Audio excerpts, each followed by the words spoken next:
Welcome everybody. It's really good to have everyone together today. I'd like to acknowledge the traditional owners of the land on which we're seated or standing, as in my case, and pay my respects to their elders past, present and emerging.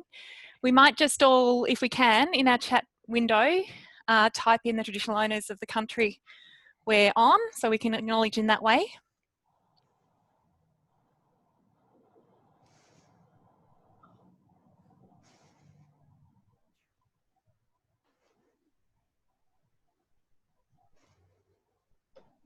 Got a few in there. All right. Thank you, everybody. So this is our second tour. Our first tour was about a month ago with Trent Wallace on the Barwon. And I just want to let everyone know that that recording is now on Yammer. So you can go on if you missed it, or if you want to watch it again, and see Trent's presentation, which was amazing. He did really well, I think, a great mix of insight and inspiration, which is what we need. And also, I've put the slides up there. So if you wanted any of his slides in particular, Trent's provided those. So that was the first tour. And then a couple of weeks later, a couple of weeks after every one of these Zoom meetings, we'll have another tour online, an online tour. And so the first one is now up, and that was provided by Andy of Chowla. Hopefully you've seen it. If not, please go in and take a look. Andy's provided some tour guide notes. So Andy, did you want to say anything about that? Put you on the spot, just briefly. Not too much. G'day, everyone. Yeah, I think the good thing about it is a couple of videos we shot over a year ago as part of our twinning project that we did. So it's 2 of a series of 8. So yeah, if you enjoy them, there's plenty more to check out. Thanks very much. Thanks, Andy. Shuan's also put in. Could you Sorry, just Trish? repeat where they were? Sorry, I vagued out. Where we find them? It's all on Yammer, on our Great. 2020 Yammer site. So Shuan said they're also on the Twinning website, but the Yammer site takes you straight to the Twinning website and the recording. So there's a little story there that Shuan wrote of the first virtual tour. There's the video and there's the slides in the comments. And then Andy's presentation and materials and link is also on there as well. All right, so today we've got Jamie Kaye, and Jamie is up there, and Jamie was in the twinning program last year. Jamie's had a really long connection to the Ovens Valley and Ovens River, and he'll talk more about that and his connection and love of the place. And he's also connected to managing rivers and wetlands in and around the area for at least the last 20 years. He's the, now let me get this right, heads up the Water Technology, Waterways and Ecology Group in Wangaratta. So I'll pass over to Jamie. Thanks, Tamara. So I assume you can hear me, see me. So I'm going to get rid of this screen. I'm going to share something else. How's that looking? Woohoo. The fellas there? And you can hear me okay? Is that good? Great. All right, well, I'll make a start. Look, I'll introduce myself, and this is this fine young looking fella's Alex Lewis from the Glenelg Hopkins CMA, and he was my twinning partner in the 2019 cohort. And, you know, despite Alex being from the opposite end of the state, we still managed to find a way to get in a boat on the Ovens River to bring him up to our part of the world to show him. This is actually some of Andrew Briggs's habitat structures in the Ovens River at Tarrawingi. So today, my tour is highlighting the Ovens River, but I'm also reflecting on my experiences in sharing the river with friends and the community. So before diving into this virtual field trip, I'd like to acknowledge the traditional owners up this way, who are the Bangarang people, and pay my respects to their elders past, present and emerging. And in the Aboriginal Waywuru language, the river has 2 names, Burwang, which to my knowledge has no clear defined meaning, unfortunately, or Jerang, which means leaf. Again, I'm not sure of the connection, but they're the 2 names that is given. So in much more recent times, Hume and Hovell explored the area, came through in 1824, and they named the Ovens River after some obscure secretary to a governor in New South Wales, as they tend to do. That was Major John Ovens. So that's my little intro. If I can move on. Now, I'm putting this one up because it's just a little bit of it's one of my favourite screensavers. It always makes me feel good. This is the Ovens River upstream of Myrtleford. And I just thought I'd give a brief explanation of where I've come from to explain a bit of the Jamie's why in all this. Look, I actually grew up in a bayside suburb in Melbourne and spent my youth dagging around on the beach and in the bay, just in the water all the time. So when I was leaving school, I wasn't quite sure what I wanted to do, but I did have a love for the outdoors and bushwalking and really like navigating using maps. So I decided to study cartography or mapping. And I worked as a cartographer and a surveyor for, in Bathurst in New South Wales and Townsville in North Queensland and back in Melbourne. But eventually I knew I wanted to apply myself to the natural resource management area and upended my very, very young family at the time and moved to Wangaratta to manage a riparian restoration project. I then went back to mapping and survey work, but I applied this in the waterway management area. And then I went back and studied horticulture and much later studied arboriculture. And I kind of morphed into this waterways practitioner, scientist, ecologist.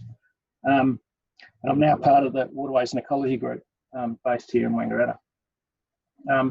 So I think my why was always there, but it took me a little way to evolve to get there. But I found it, and I know that waterways is where I want to be, and I've been in the game for 20 years now. So there you go. Sorry, I hope that wasn't boring you too much. Now let's get to the ovens. So this base map's actually from the old 2004 ISC stream condition ratings for the northeast catchment. So there's 3 basins within the northeast CMA region. If I wave my cursor here, can you see that? Yeah, okay. So the northeast region's got 3 basins. We've got the Upper Murray here with the major tributary within that being the Midda River. Basin number 2 is the Kiewa, which is this little skinny one here, one's down there. And this basin 3 off to the left is the Ovens Basin, which has the main Ovens River channel running through the middle of it there, with a few major tributaries, the King River being one of them, and the Buffalo and the Buckland, some of the major tributaries there. So these condition ratings, if you just look at them generally, you've usually got really good condition. High condition is this, excellent condition is this dark blue, down to red, which is really poor. And you tend to get this general graduation of really good condition in your headwater streams, and they slowly degrade as you move down, and as you get out onto these cleared open floodplains, the condition often drops right off.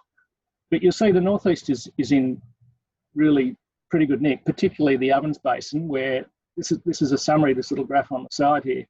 We've virtually got 70% of the waterway length is in moderate condition, and the remaining 30 is, good to excellent. There's a couple of little outliers here, or old, Happy Valley Creek's letting the team down over here. But, generally it's in really good condition. And one of the metrics within the ISC is hydrology, and because this is effectively an unregulated basin, that sort of helps keep that score up anyway. So I'm going to bang on about this unregulated river, because that really is that's why this is such a good stream, why it's such a good river. If you look at, I've decided to just show you where the major storages are in the northeast, and these gigalitre ratings that's the storage capacity of these dams. So the Mitta has the Dartmouth dam's got a capacity of 3,856 gigalitres. Like, it's massive. Doesn't always fill. Sitting at about 50% now. That's pretty normal. Lake Hume, it goes up and down like a yo-yo, because it's not only fed from this upper Murray catchment, but it's getting flows out of the Snowy system. So the Snowy 1 and 2 power stations, and then you dump out at Cancoban and it charges in here. So it's used, it goes up and down each year. It'll go down to 15% in the middle of summer and irrigation flows, and it'll bounce back up to close to full later. But anyway, you got these big storages, and that takes the peaks out of all your flooding. So that really jiggers your rivers up this way. The lower emitter is just a conduit for that irrigation flow.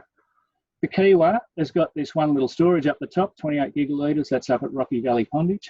So it's really, compared to these guys, 3,800, 3,000. Even Eildon, which sits down here on the Goulburn, it's 4 gigalitres. Like, it's a similar size to these two. Massive storages. Kiewa got nothing, and it's right at the headwaters. The Ovens has, it's got storages here that still adequately supply the towns. We don't run out, but no big storages. These spill all the time. That 24 gigalitres at Lake Buffalo is about 6% of the annual rainfall to fill that. So that shows you how relatively small these are.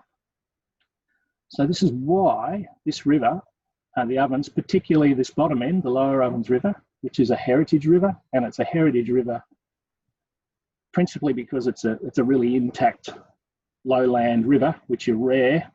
But the main reason it's intact is because the hydrology is intact. Right, where have I gone with that? Okay. So the current condition's pretty good. And we're hoping we'll maintain or improve that. However, it hasn't always been good. One of the major impacts on this catchment was mining. So through from the gold rush, if you can see my cursor again, Beechworth sits up in here. There's a lot of alluvial mining up in this part of the catchment, sort of the mid-catchment. And then later, I think early 1900s through to about 1950, bucket dredgers were working the Ovens River right through here from Myrtlefoot up through Bright, right up to Harriettville, into Wandillagong if you know the area, these dredgers. And they just, I'll talk about that in a second. I can move on. Okay, this is just a great picture of a hydraulic sluice. And it's hard to comprehend. This is the upper Hodgson's Creek, I think. The volumes of sediment, sludge, soil that were washed down through the system that ended up down on the floodplain. It's incredible. I mean, that's a fully grown eucalypt there. That bank's probably 20 metres high, and it's probably 100 metres away. This, I think, looks like it's actually a creek line, and that's the creek plunging off the top of that. I say it's hard to imagine. They reckon just in this section of the mid 3 mile Hodgson's Creek system, they mobilised up to 7.3 million cubic metres of sediment. And this all spewed out down onto the floodplain. And this continued, this is just a gully in Beechworth that was worked a bit later. And then the dredgers came in after that. Alluvial stuff was going a bit quiet. The dredgers came in. If you can see this map is showing the location of bucket dredgers in Victoria. One down here on the Barwon. Maybe Trent spoke about that. But just the numbers here. Most of the dredgers in the state are sitting here on the Ovens, and this would be Reedy Creek, sort of El Dorado way. Huge numbers. And these things they float them. If you don't know anything about them, I'll give a bad explanation for that. They float them in the river, usually divert the river around it. They can dig down to a depth often of about 40 metres, dig the whole bed up, spew it out the back, turn the floodplain upside down in effect, and just keep moving across the floodplain and into the edge of the floodplain margin. This thing's the size of a hotel, like they're massive, and this is the spoil that's spewing out the back. It's kind of unimaginable, and it's unimaginable that it was still occurring in the 50s. Okay, so I'll just come out and I just have a zoom out on the catchment again. So the headwaters of the Ovens catchment are up here. This is sort of Mount Hotham, Feathertop way. The headwaters comes down. Harriettville's sitting at the top of the valley here. So it then opened up, still fairly confined, and those dredgers were working way up here, right up in Harriettville, all the way down. So it flows down through Bright. The floodplain slowly gets broader, and and then really opens out onto this lower floodplain once it emerges out sort of Wirraley, Everton way. It looks like there's not much vegetation on the river here, but there is. It's actually got a pretty good riparian corridor through there. But if you look at the image here and just look at the floodplain downstream of Wangaratta, and this is an enlargement over here, you can see you've got that broad floodplain that's vegetated, and I'll show you some wetlands and things in there in a moment. But it effectively, the river has cut down through the old Murray River floodplain, and it's quite confined. So this is an inset floodplain. And the reason it's still got vegetation along there is that because the whole hydrology is so good, it floods all the time. And people had the sense back then, I'm not going to build my house down there because it gets wet virtually every year. I'm not going to put my stock, I know I've got to get my stock out of there. No point clear it all. So they used it for forestry and they used it for grazing up until fairly recently. But they had the sense not to go in there because it floods. I reckon that would be a whole lot different if there was a big dam sitting on somewhere up in the Ovens catchment. This is now, so this is declared a heritage river section, this bottom section of the Ovens, and recently has now become a national park. So it's part of the Warby Ovens National Park. So this is the Warby Range here off to the left. Myself and Andrew Briggs we're tucked in on this bottom end here, and that's where we are. Let's go. So I've just zoomed in here on a section of the floodplain. This is a LiDAR image on the left, which you all probably recognise, and you can kind of see this is really high ground out here. We've got a quite well-defined inset floodplain. This is the main river channel off to the right, and there's flood runners. This is an Anna branch out here to the left called Boundary Creek, and there's billabongs and wetlands everywhere over this confined floodplain. This image out to the right is, we undertook this really cool project looking at the connectivity of wetlands on the lower Ovens system, so all the way from Wang down to Bundalong. And we built hydraulic models and then identified all these wetlands and worked out at what flow rate they filled. So we could do effectively commence to fill flow rates on all the little wetlands and flood runners within the lower Ovens floodplain.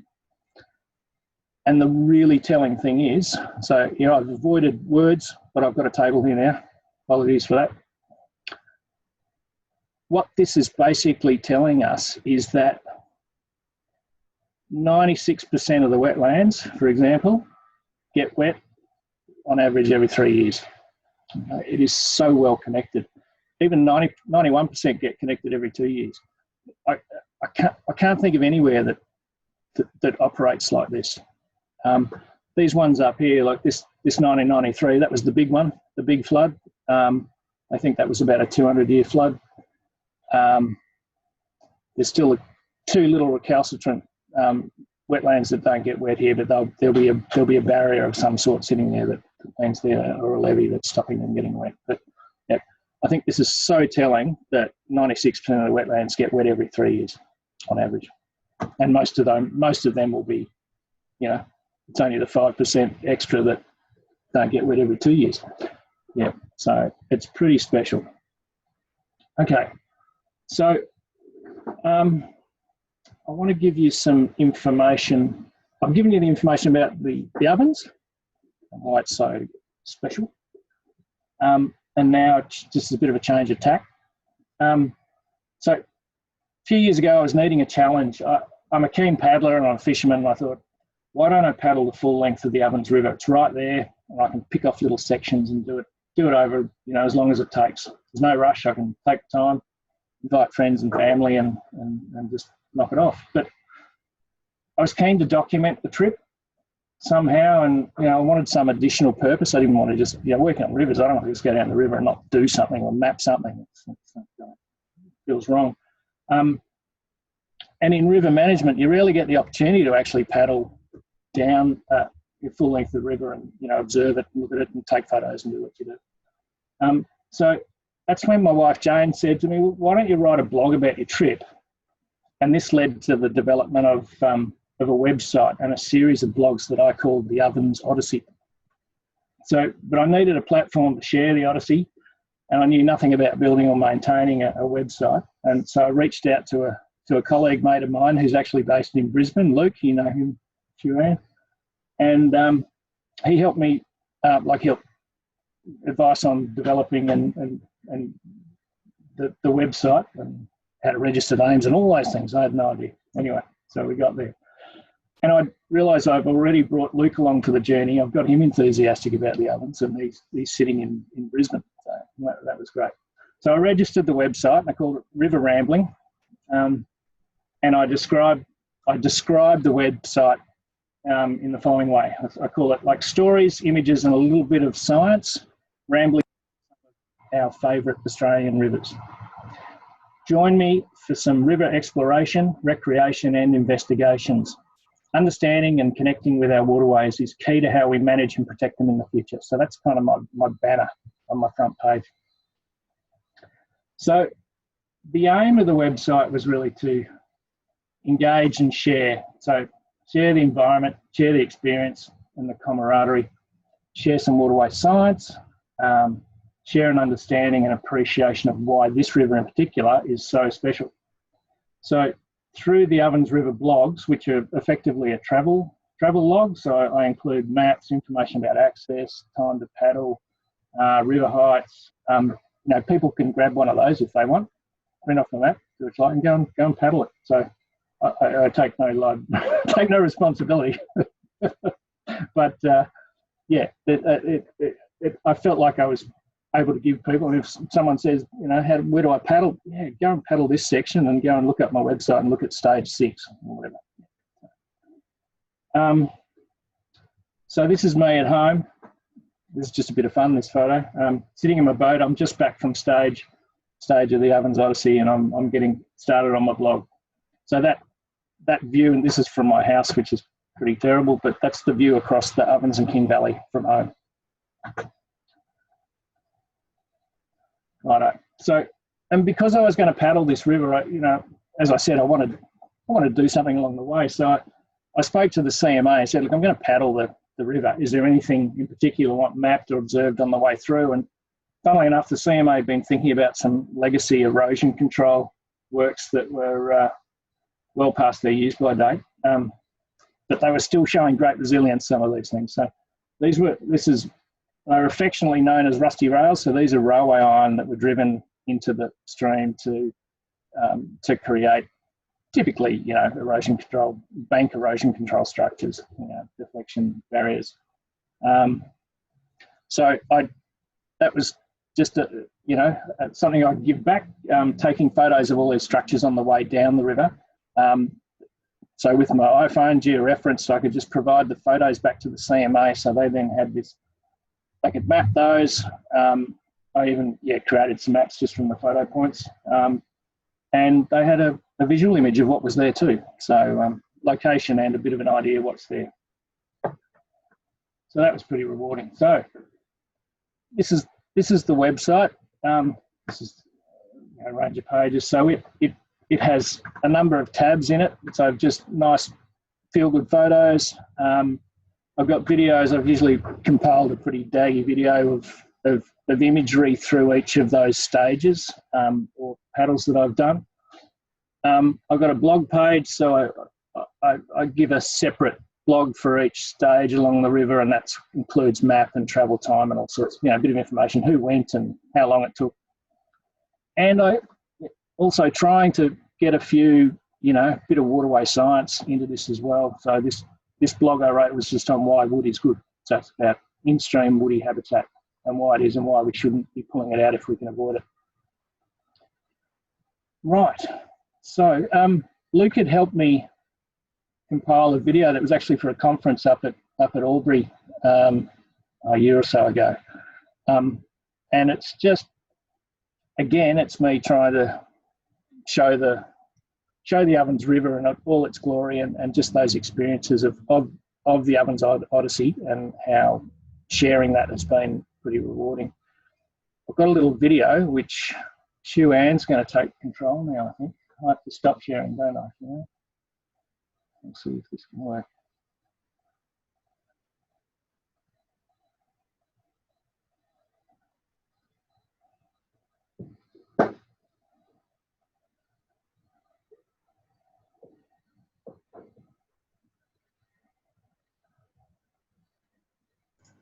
Okay, so I'm going to play it off mine. Have you got the Barwon River or have you got Jamie in front of you on my screen?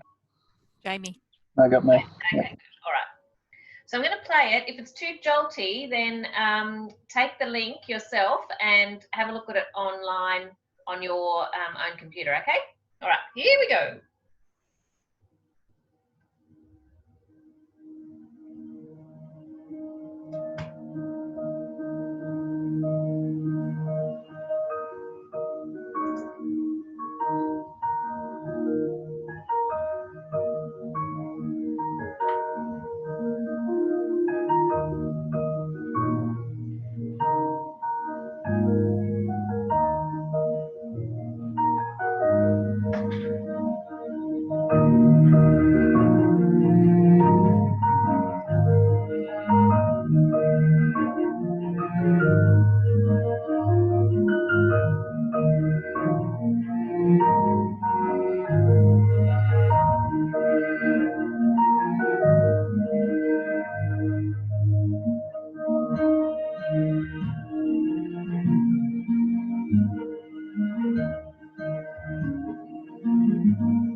Back to you, Jamie.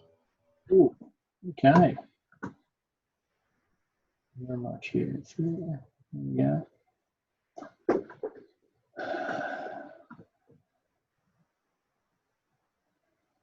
Okay, we're back. We've got a crowd of happy people on the beach there, have we?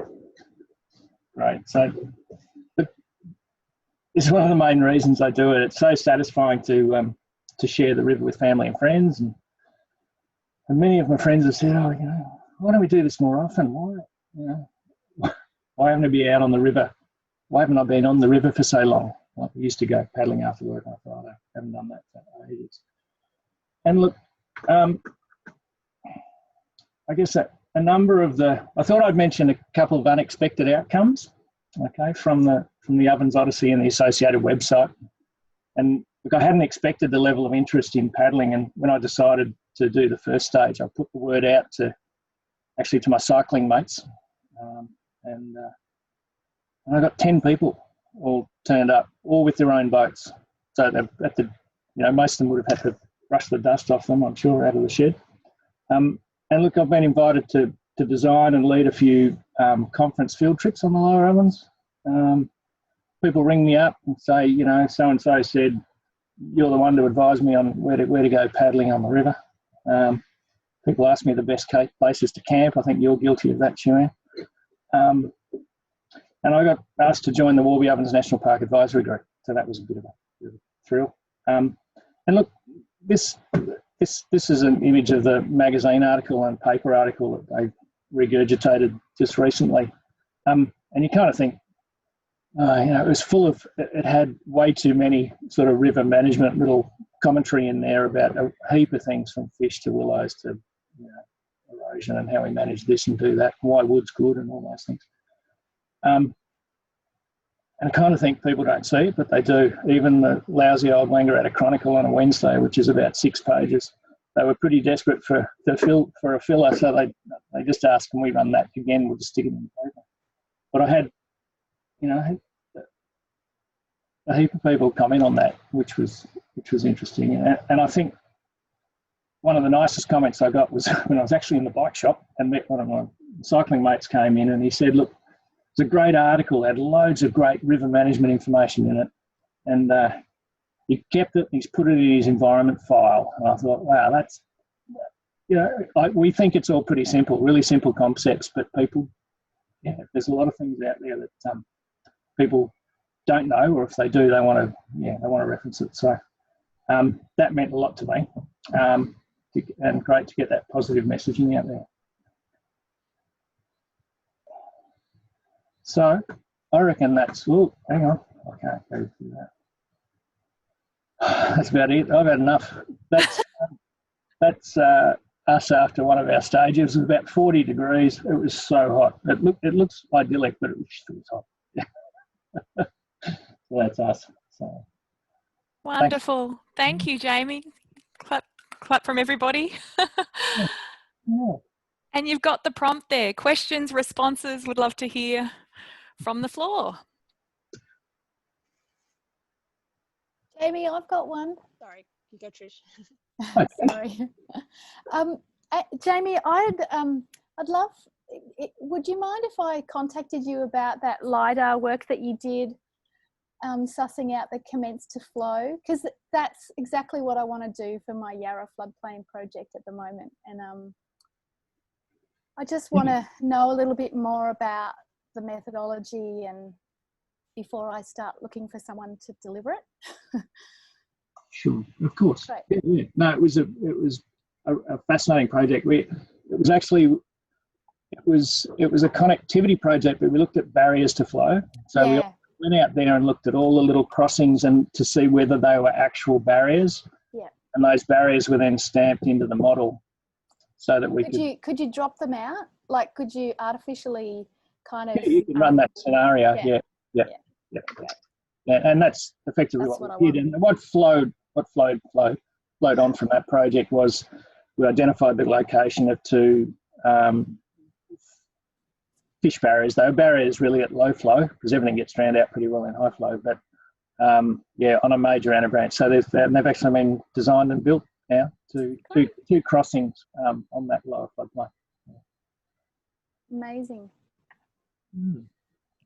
Anyone else got a question? Or put it in the chat bar if I need to sort out who goes next, but jump in. James, I was going to ask on your blog, does it include really good camping spots and places where you can hire gear? I don't have anything to paddle in, but I'm desperate to go. So it's like, yeah, how do you get into it? Yeah, well, you could give me a call. Yeah, look, that Lower Ovens National Park now, they have just revised their mapping and they've got it on a Venza. A Venza is useful for navigating around there because it puts a dot where you are, but it's sitting on their park note maps. And that's just been released if you just got into the Lower Ovens, Warby Ovens National Park through Parks Victoria and look at those maps. All those campsites on those bends are labelled and marked.